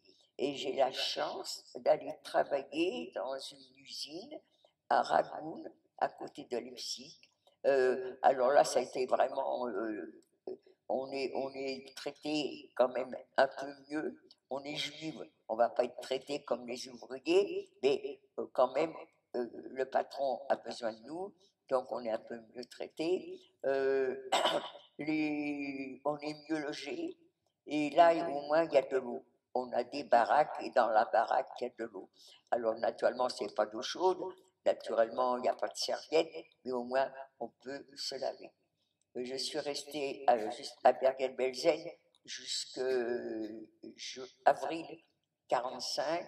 En avril 45, normalement, je devais ce jour-là aller en usine pour travailler. Eh bien, l'usine s'est terminée. On va rentrer dans un train qui est là. Là, ça a été pour beaucoup le train de la mort. Dans les wagons, pas de nourriture, pas de boisson, on est à même sur le sol. Le train s'arrêtait à tout bout de champ pour laisser passer les trains prioritaires, c'est-à-dire les armes, les soldats. Nous, on était sur les voies de garage. Ça fait qu'on a voyagé 3 fois plus longtemps qu'on aurait dû. Dans les wagons, les gens mouraient. Je me souviens, à côté de moi, j'avais une dame, elle était assise pendant un voyage, 2 voyages, 3 voyages, c'était normal, elle était bien, je ne lui ai jamais parlé, mais à un moment donné, elle commence à me tomber sur l'épaule, alors une fois, je la redresse, 2 fois, encore, elle se retombe sur mon épaule. Alors là, la 3e fois, ah non. Alors là, je ne suis pas bonne. Je la redresse et je râle en même temps. Et bien, je la redresse. Elle s'est complètement écroulée sur moi. Elle était morte. Et bien, dans le wagon, personne n'a su que la femme qui était à côté de Ginette était morte. Naturellement, je n'allais pas le dire, parce que les mortes, on les mettait dans un coin du wagon et elles s'entassaient. Mais moi, je pensais que si les nazis ne nous tuaient pas, alors qu'ils peuvent, ils ouvrent les wagons, une rafale de mitraillettes, il n'y a plus personne. Ils ne le font pas. C'est parce qu'ils ont une idée derrière la tête. C'est ils vont nous échanger contre les prisonniers de guerre allemands. Oui, mais s'ils veulent nous échanger, il ne faut pas non plus qu'on soit trop mal en point. Donc, ils vont quand même un jour nous donner à manger. Et voilà. Donc, cette morte, eh bien, je ne dirais pas qu'elle est morte, je dirais, elle dort, ma copine. Il faut me donner sa nourriture et je lui donnerai. Voilà. Pour moi, une morte, c'était une nourriture supplémentaire. Et puis, j'ai eu la chance d'être rapatriée et j'ai eu la chance de savoir que ma mère et mes sœurs n'avaient pas été tuées et même elles ont pu récupérer l'appartement que nous avions à Paris. Alors, à vous les questions. Non, pas d'applaudissements. Par contre, des questions, si vous en avez, j'espère.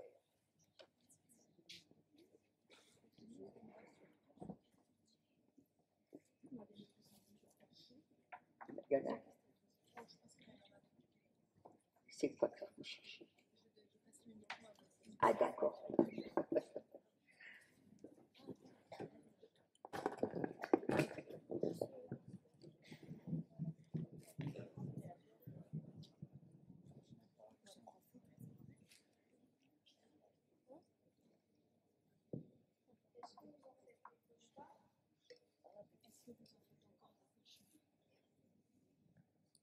Non, j'en ai fait certainement au début, mais donc maintenant j'en fais plus.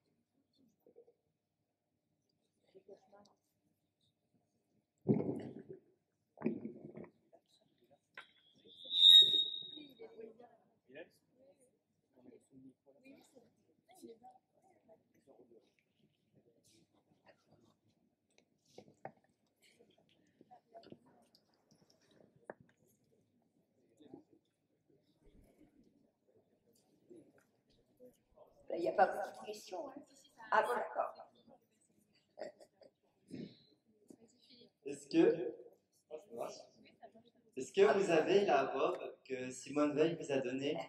Est-ce que vous l'avez toujours ou pas? Je ne sais même pas ce qu'elle est devenue, hein. Je ne me rappelle pas.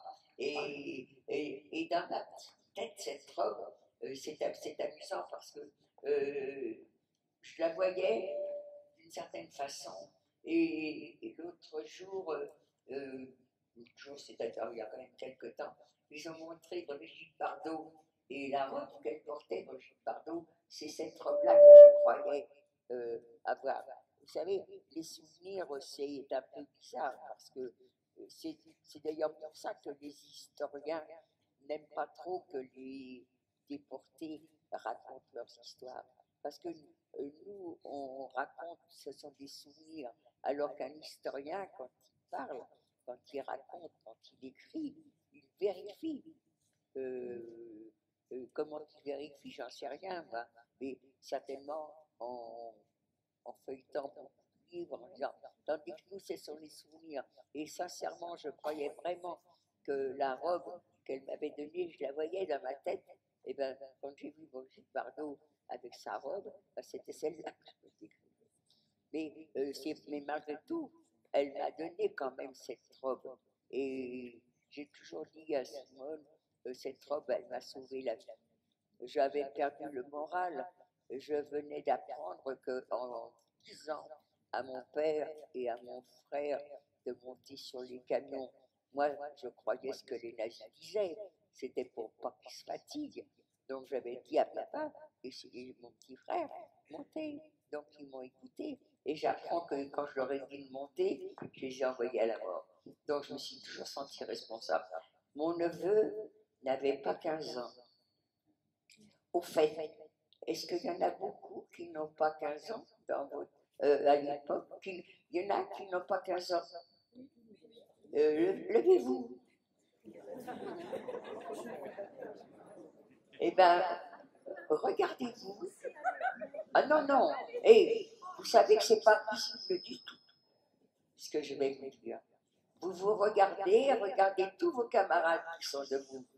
Eh bien, comme ils n'ont pas 15 ans, eh bien, Hitler, si vous aviez été juif, eh bien, on vous tuait. Alors, vous voyez que ce n'est pas possible. Asseyez-vous. Parce que Hitler voulait bien que les juifs restent en vie, mais à condition qu'ils travaillent. Et pour eux, on ne peut pas travailler si tu as moins de 15 ans. Pour eux, on ne peut pas travailler si tu as plus de 45 ans. Alors, moins de 15 ans, tu es trop jeune. Comme tu es trop jeune, tu ne peux pas travailler, eh bien, puisque tu ne peux pas travailler, on te tue. Chambre à gaz. Et quand tu as 48 ans, 49 ans, 50 ans et plus, eh bien, tu es trop vieille. Au-delà de 45 ans, tu es trop vieille, ou tu es trop vieux. Non, les hommes, c'est 50 ans. Les femmes, 45 ans. Eh bien, si tu as plus de 45 ans, tu es trop vieille, tu ne peux pas travailler, eh bien, on te tue. Voilà, tu pouvais vivre, tu avais une chance de survivre si tu avais 15 ans et 45 ans. Mais même quand tu avais 15 ans et 45 ans, on te tuait quand même parce que le travail qu'on te faisait faire était très, très, très, très dur.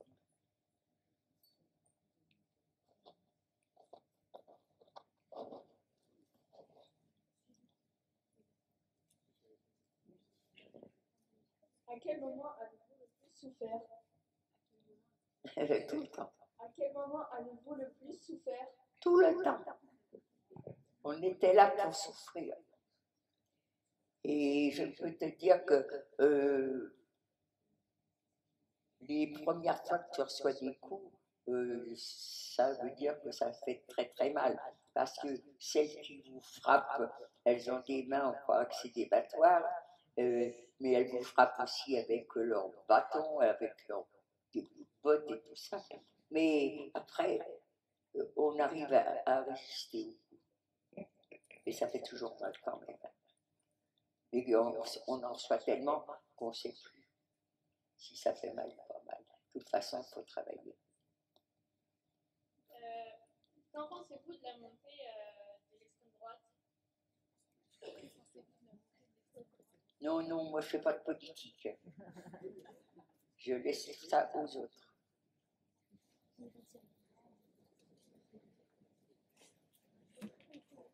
T'as débranché, t'as débranché. T'as débranché.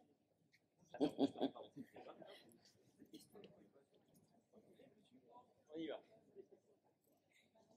Vous avez pris du temps ou pas à retrouver une vie normale? Est-ce que vous avez eu, ça vous a pris du temps de retrouver une vie normale? Non, non, moi ça ne m'a pas pris de temps parce que j'ai retrouvé ma mère, mes sœurs et l'appartement que nous avions avant la guerre. Donc vraiment, moi j'ai cette chance de retrouver tout ça et ça fait que à part les excès de nourriture que je faisais, le restant, tout, la- moi j'ai une camarade, Marceline, qui était incapable de dormir dans un lit. Elle mettait son matelas par terre. Non, non, moi j'ai dormi dans un lit, mais j'ai été aidée par la présence de mes sœurs. C'était des jeunes filles, elles avaient été privées pendant toute la guerre de plaisir. Eh bien, la guerre était finie, elles aspiraient de vivre, de s'amuser. Eh bien, moi je suis rentrée dans une atmosphère comme ça. Et je suis contente que mes sœurs aient eu l'idée de ne pas changer leur rythme de vie parce que je rentrais. Elles avaient repris ce rythme, cette vie heureuse de pouvoir en profiter. Et bien, quand je suis rentrée, elles auraient pu dire « Oh, Ginette est là, elle a souffert, alors maintenant, les copains, les copines, c'est fini chez nous, on ira ailleurs. » Eh bien non. Elles ont eu l'intelligence de continuer à vivre comme elles l'avaient vécu depuis que la guerre était finie. Et moi, je les remercie parce que j'ai partagé cette ambiance. Voilà. Portez-vous encore de la rancœur envers les nazis? Portez-vous encore de la rancœur? Ah ben écoutez, qu'est-ce que vous feriez, vous? Vous leur diriez merci? Non, non. Aucune excuse. Mais attention, attention, je fais une très grande différence entre les nazis et les Allemands. Les nazis de l'époque hitlérienne, je peux vous garantir aucun pardon, aucune excuse. Mais les Allemands, non, les Allemands de maintenant, il n'y a pas de raison, ils m'ont rien fait. Et si je rencontre un Allemand, il a ou une Allemande et qui a 75 ans, eh bien, c'est quand même pas tout jeune, hein. Mais moi, il y a 75 ans, j'étais encore sous leur grand-père ou leur père qui nous frappait, qui nous faisait souffrir. Mais elles, ces femmes qui ont 75 ans, ces hommes qui ont 75 ans, ils ne m'ont rien fait. Alors pourquoi que je vais leur en vouloir? On n'est pas responsable de ce que font les parents et les grands-parents. Alors non, je n'en veux pas aux Allemands, mais j'en veux aux nazis, et jamais je n'excuserai aucun nazi. Allez-y, les filles. Ils ne sont pas prêts. Allez-y. Ben oui, ben on va faire comme ça. Allez-y. Quel a été votre chemin pour parler de ce que vous avez vécu? Quel a été votre chemin pour parler de tout ce que vous avez vécu? Qu'est-ce qui vous a donné envie de témoigner? Quel est votre Oh chemin? non, ça j'ai jamais eu envie de témoigner. C'est le hasard qui a voulu que, voilà. De quoi? Quel est le chemin que vous avez pris pour pouvoir... Non, non, mais il n'y a pas de chemin, c'est pas, pour moi, en tout cas, pour moi, c'est tout ce que j'ai fait, c'est le hasard qui a voulu que je le fasse. Je n'ai jamais voulu quoi que ce soit.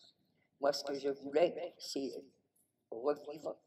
J'ai vécu l'enfer, je voulais oublier et prendre et refaire une vie normale, et c'est ce qui est arrivé.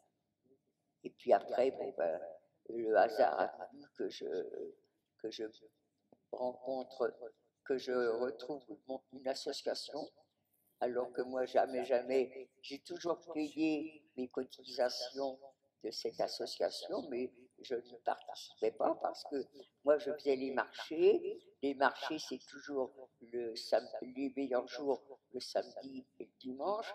Et quand il y a des réunions dans une association, c'est toujours le samedi et le dimanche. Donc, je faisais partie de l'association, mais je ne participais pas. Et puis, je me suis retrouvée à la retraite. À la retraite, au début, je ne participais pas non plus parce que, avec mon mari, on en a profité pour faire quelques voyages.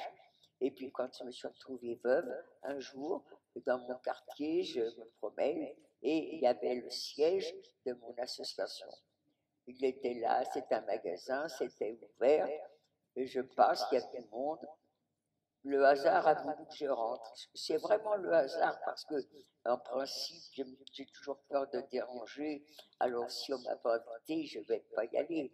Et bien là, j'ai pas eu peur de déranger. Je suis rentrée. Ceux qui étaient dans ce magasin, il y en a, ils n'ont même pas levé la tête pour me dire bonjour.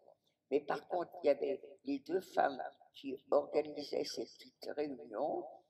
Elles étaient là.